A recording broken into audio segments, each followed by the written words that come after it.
Mesdames et messieurs de la presse, d'abord merci pour votre participation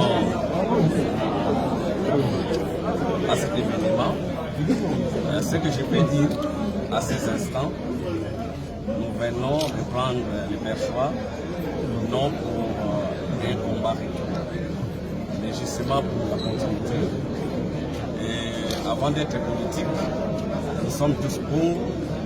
La province nous appartient. Nous ne pensons pas qu'il est temps de venir se battre dans cette crise. La paix, la cohésion, le vivre ensemble valent plus que se battre pour ce qui est défendu. Donc, j'invite à tous les députés, toutes tendances confondues, nous continuerons à exercer, comme vous le connaissez, l'église au milieu du village, pacifique, net. Cependant, nous avons connu quand même un bon moment. Plusieurs collègues ont formulé des plaintes. Beaucoup de plaintes formulées, certaines plaintes formulées par ces collègues ne sont pas toujours fausses. Lorsqu'on dirige, on commet aussi des erreurs. Nous allons nous embarquer afin de travailler comme nous. Mais pour un dernier mot, nous disons grand merci au président de la République, Félix Tshisekedi, qui nous a promis de donner un traitement contre la faiblesse de notre justice. Et moi qui vous parle, j'en suis le premier bénéficiaire.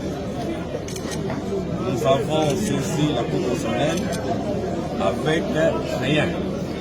C'est parce que nous avions raison, la Cour constitutionnelle nous a donné raison. Donc nous disons merci au chef de l'État et nous témoignons une fois de plus notre engagement de soutenir les chefs de l'État et de suivre ses recommandations. Et en ce que nous concerne aussi, le chef de l'État avait par le canal du ministre de l'Intérieur ordonné de signer l'acte d'engagement, lequel acte d'engagement devrait cimenter la stabilité des provinces, sinon des institutions des provinces. Moi qui vous parle et mon vice-président, y compris tous les membres du bureau, avons signé cet acte d'engagement. Et moi, en tant que président, ma première plénière sera de soumettre à l'Assemblée provinciale les moratoires décidés par le chef de l'État, parce que nous ne pouvons pas continuer à nous battre. Si vous pouvez comprendre, les recettes du Congo central ont drastiquement baissé à cause des batailles qui ne donnent pas de fruits. Nous pouvons contrôler, mais nous ne pouvons pas assassiner notre propre province. Nous pouvons faire tout ce que nous ferons, mais ce n'est pas parce qu'il faut à tout prix remplacer X ou Y.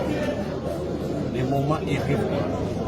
Et aujourd'hui, j'annonce à la presse, considérez qu'il n'y a jamais eu un autre bureau. Même dans les méandres et dans l'histoire de notre assemblée, les bureaux existants n'est que les bureaux manqués. Jusqu'à preuve du contraire, selon l'esprit de l'arrêté, plutôt, tous les actes posés par les bureaux illégaux sont des nuls et des nuls. Par conséquent,